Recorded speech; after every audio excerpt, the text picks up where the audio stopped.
Hello, and thank you for joining me on the show today. This is the Now Talks, a collection of inspiring personal stories and leadership lessons from some of the world's most iconic leaders. It is the weekly podcast for women in leadership, brought to you by Nations of Women. My name is Dr. Tina Alton, and I'm your host for today and the coming weeks.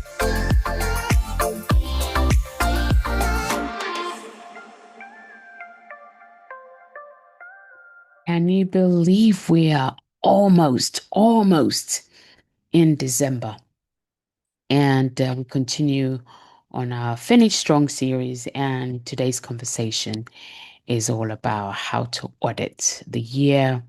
How can we reflect with honesty, and thereby how can we mature in our leadership? The truth is, most people review the year based on how they feel. Well, I feel great. I feel this went well, that. But leaders review the year based on what they became. So that's the difference between everybody else. Yeah, I feel like the year was this. However, as a leader, you have to review the year based on who you have become. Why is that? Because you don't grow by accident. You grow by awareness. You grow by being intentional, and in some cases, even having a growth plan. My mentor, John C. Maxwell, shared about how when he had first been asked, whether he had a growth plan, and realizing actually, I'm not just going to grow by accident. There has to be a plan. There has to be a process. There has to be systems in place to help me to grow as a leader. And the other side of the coin or the equation, which is also true, is that you don't mature by inspiration, by feeling inspired. You mature through honesty, right? As you honestly appraise yourself, honestly look at this, look at that. That's how we mature. So a leadership audit, in my opinion, and certainly how I've done over the years and helped, the other leaders I've had the honor and privilege of working with, is not about judging the year. It's more so about understanding it, pausing long enough to ask good questions. Questions such as, what did this year reveal about me as a leader? And so this episode of our Now Woman Talks, and particularly within the Finishing Strong series, is for you if you're a woman who is thinking, what, I don't want to walk into 2026 with blind spots. I don't want to, start my year with old patterns, unexamined habits, or just, doing things by chance. But actually you're thinking, I want to grow with maturity, clarity, and truth. If you're that kind of woman, then this is for you. It's for you, the woman who wants to grow in your maturity, in your clarity, and in truth. So now I hope you will come along with me on this journey today, so that we can do a leadership audit today together, not for guilt, but for growth. So, as always, we always look at every week, we look at, okay, how are we defining this specific thing? So a reflective review of your leadership habits, your decisions, your growth, and character over a defined period. That's what we want to do today. And the Oxford Dictionary defines audit as a systematic review or assessment. So we want to have a reflective review on you as a leader in terms of your habits, your decisions, your growth, your character over the defined period is over the year 2025 up until now. It's not an emotional introspection, though, I have to warn you. This is a structured reflection. A true leadership audit examines a number of things.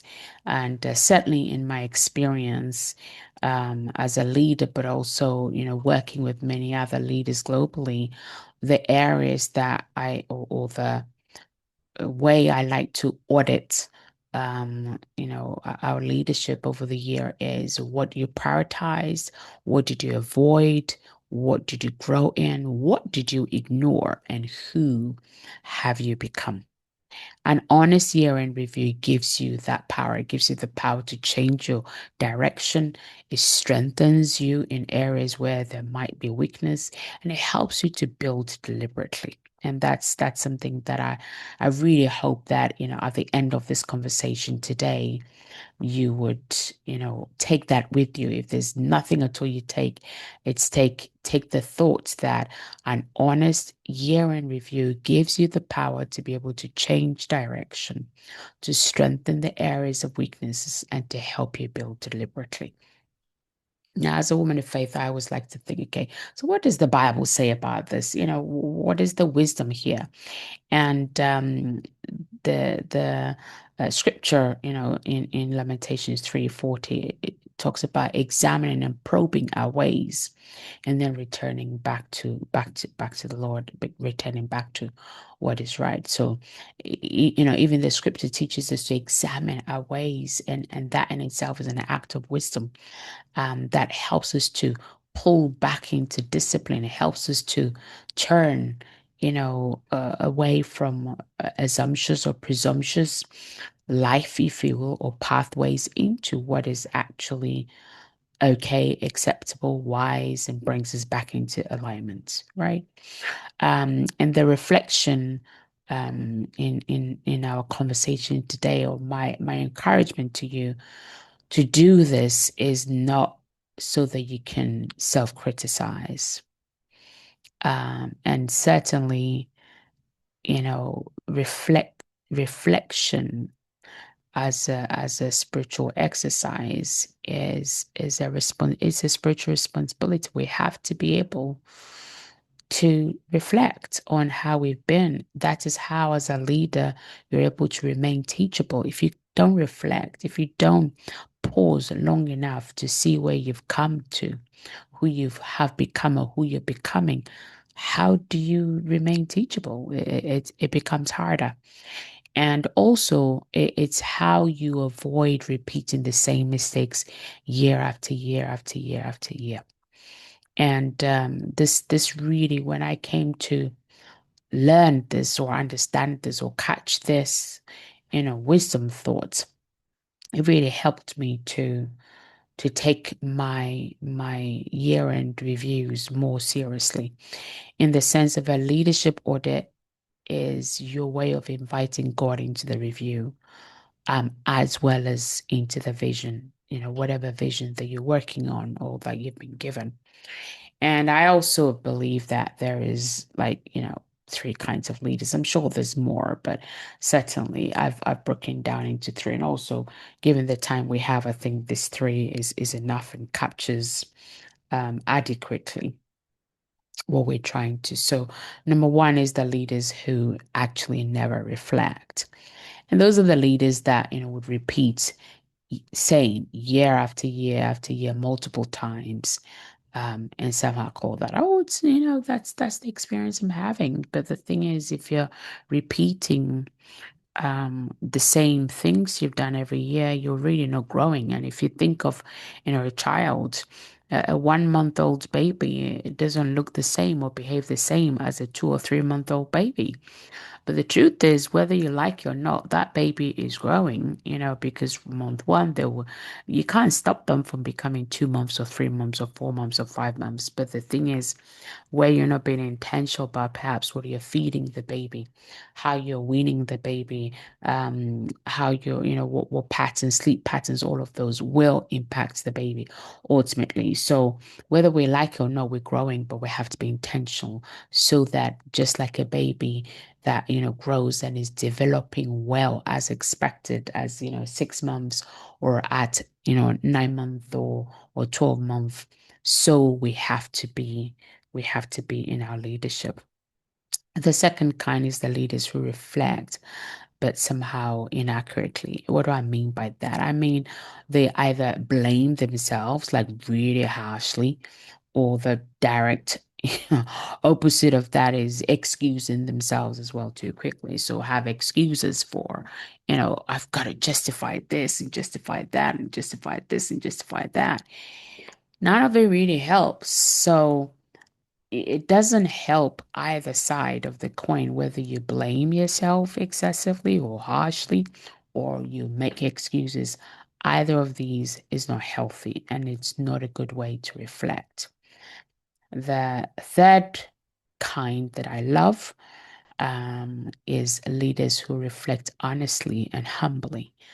Who are these kind of leaders? They learn, they adjust, they mature, and therefore, like, as if a leader that either we serve with, serve under, exemplifies maturity, that they're learning, they're intentional about what they do, and it helps us to trust them, and it helps us to want to hang out more with them. It's the same in our own lives as leaders as well. We have to learn, we have to adjust, we have to be maturing. And also that means that God can trust us with more. So an audit, really, my my emphasis today for you is that this audit will help you to see the truth without condemnation, and also to help you to gain clarity without shame, because growth starts with truth. You've got to be willing to, be honest with yourself to start with. And then when truth is embraced, that helps, and uh, helps, but also transforms, if you will. It helps you to be transformed in your life and as a leader. I also believe that there's five main areas that is important for us to audit, because if you're going to be a mature leader and also mature in your leadership, then you definitely need to audit these five key areas of, requires five categories. So if you're running, walking, or driving as you're listening to this, then I want to encourage you, when you go back home, take time, sit down, and take pen to paper, your notebook, and write these things down, because it's very, very important. Number one is character. A mature leader audits these five categories. Number one is character. What do I mean by that? I mean, who did you become this year?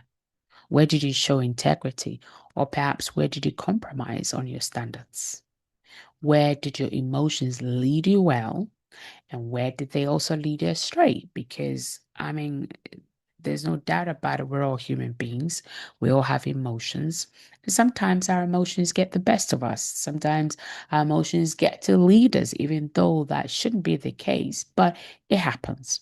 So your leadership audit, as you're, finishing strong this year, 2025, you've got to honestly ask yourself, where did your emotions lead you well? And where did they lead you astray? Why is an audit on your character important? Because it's the invincible backbone of every leader and of leadership, period. Character is the invincible backbone of leadership.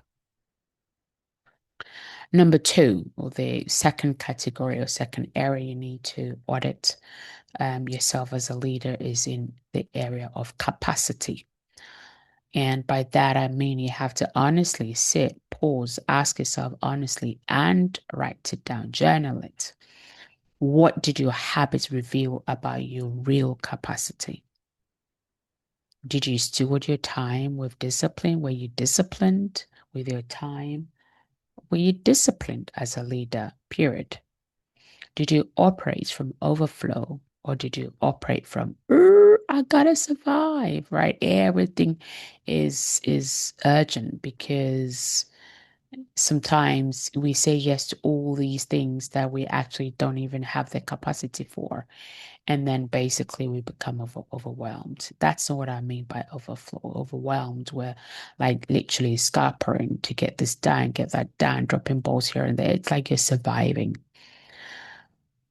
Capacity grows with intentional training, not with wishful thinking. So, examine that. What did your habits reveal about your real capacity?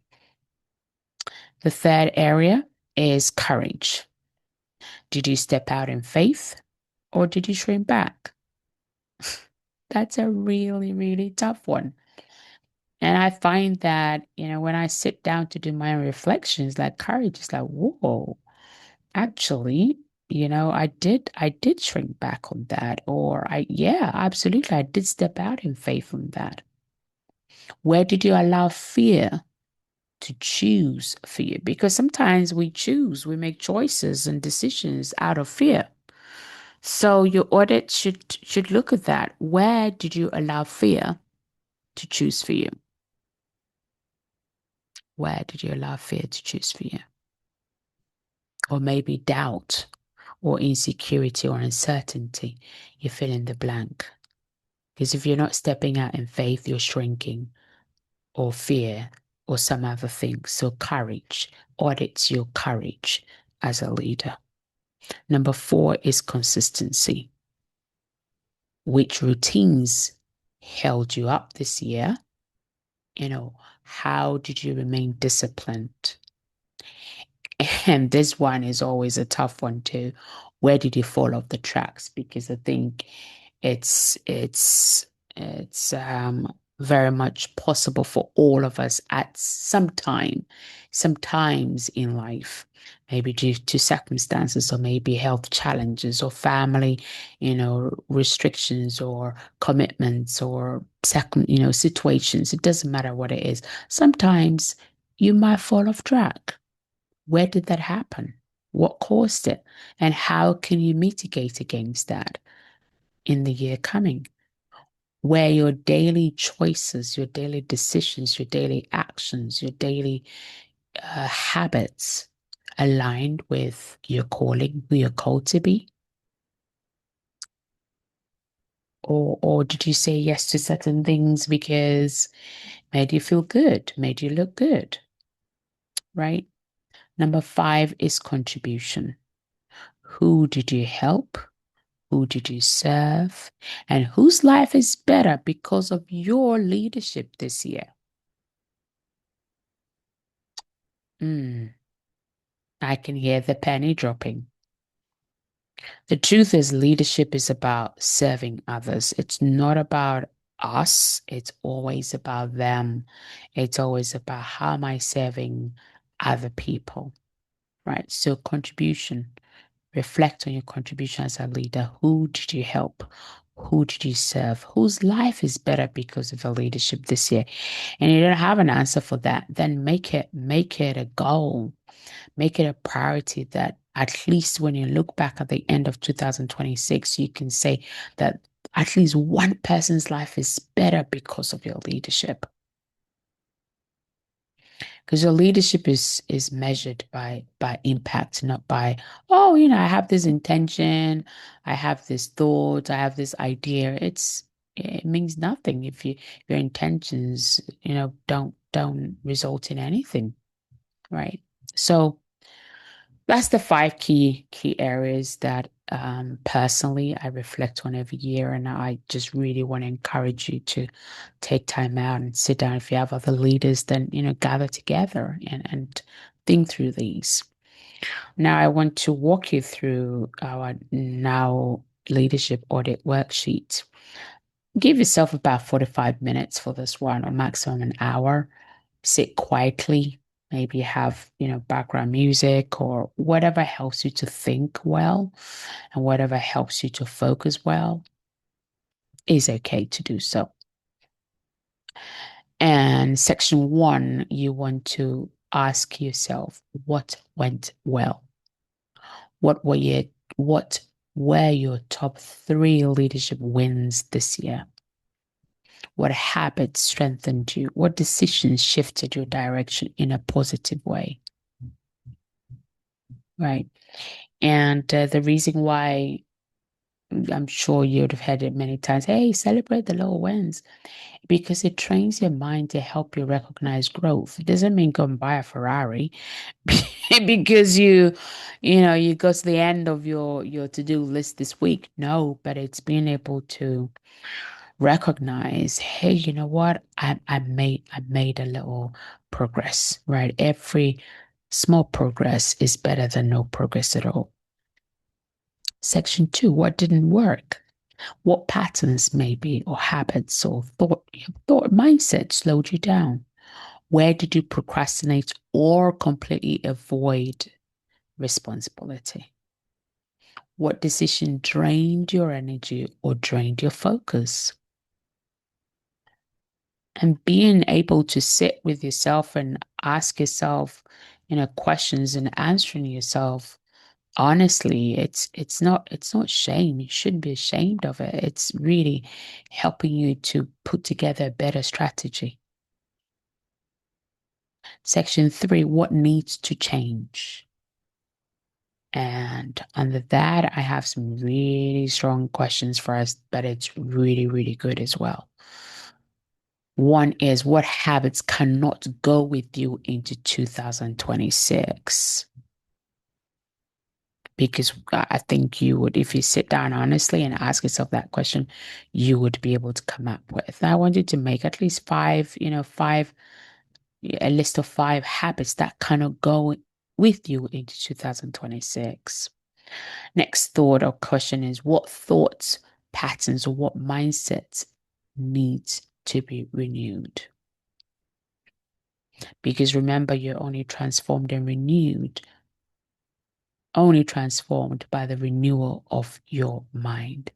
So your mindset is very, very important. It's key to whether you're transformed or not.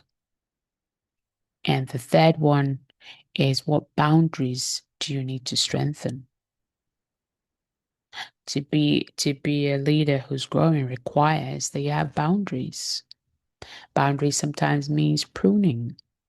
And we know that, if you have a garden, have a couple of rose trees or plants or bushes in the garden, and, my husband goes out and prunes it because that helps it to grow more flowers. And he does it so well. November, December, I still have roses, in the garden on the bush, rose flowers. So you must have boundaries and you must prune, prune, prune, prune so that you can grow more. Section 4, what will you carry forward? What skills, maybe what relationships, maybe what disciplines should follow you into the new year? Remember, we talked about what should not, what habits must you not take with you. And therefore, it means that there will be other habits that are really, really key. And therefore, you have to take that into the new year. So, what skills, what relationships, what discipline should follow you into the new year? Should you take into the new year?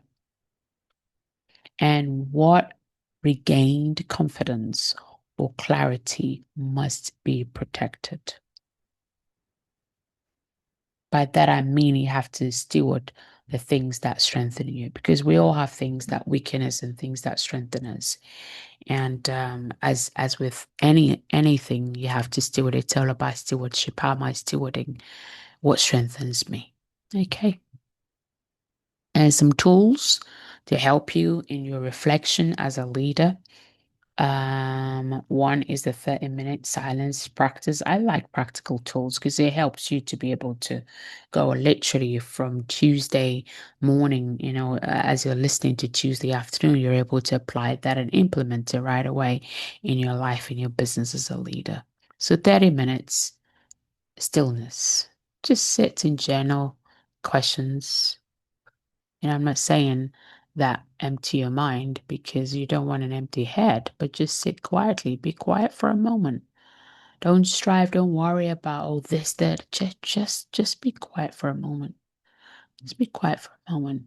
And that quietness may mean that you're able to just focus on the one thing. What is the main priority? What is urgent and important? You focus on that rather than having, this and that, everything floating in your head and bombarding you, right?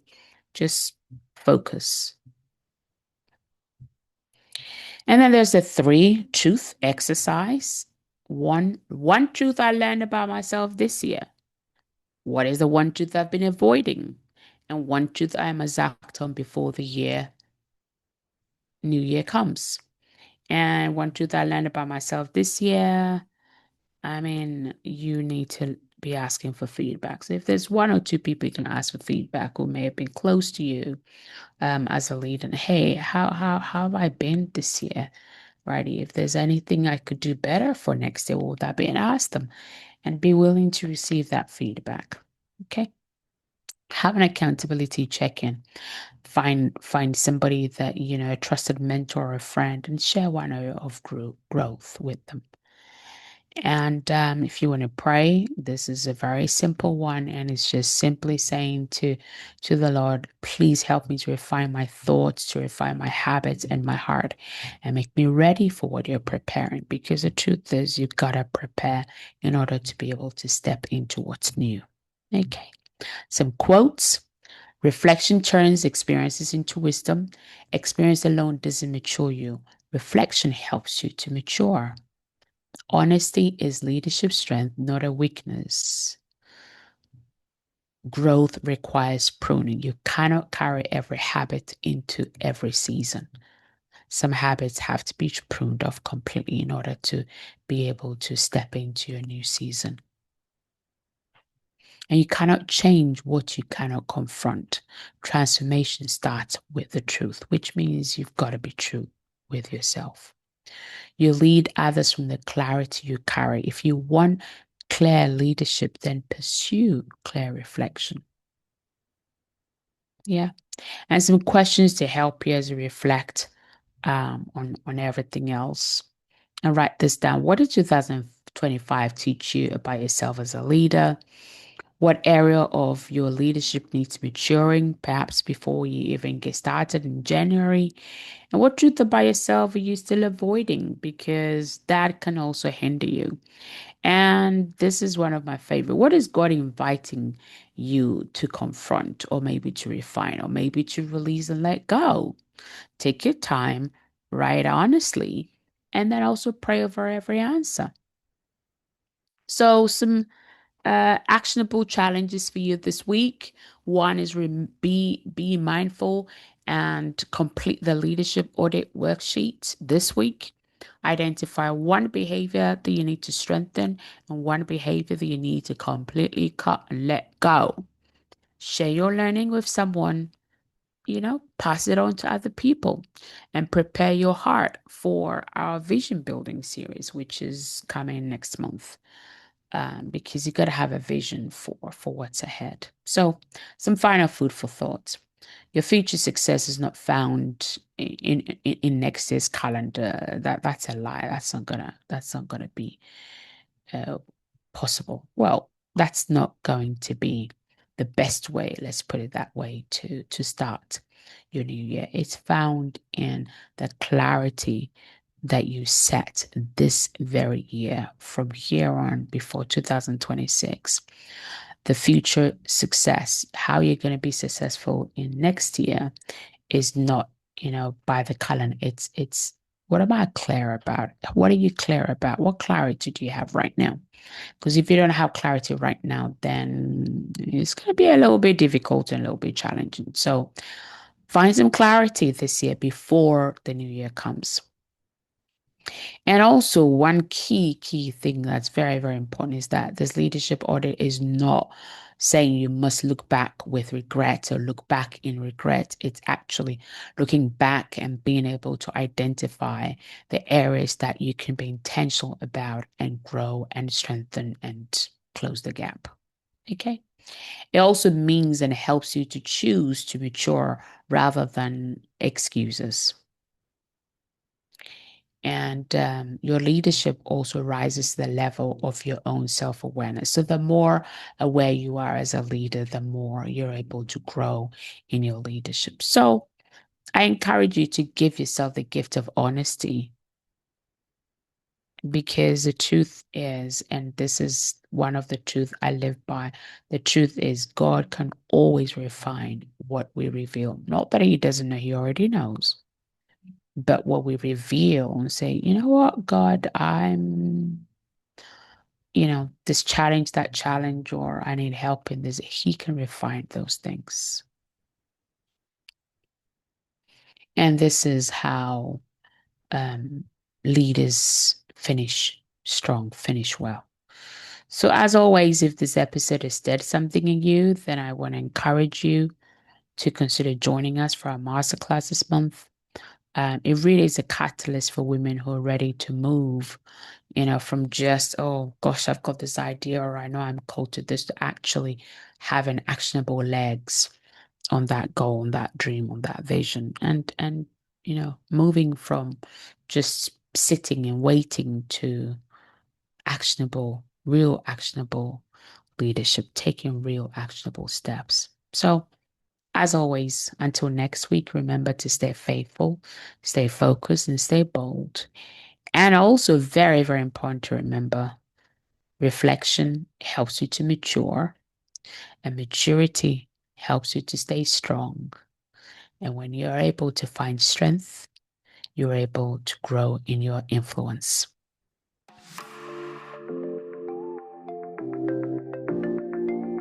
And that's all for this week. You've been listening to Dr. Tina Alton with the Now Talks, the weekly podcast for women in leadership, brought to you by Nations of Women.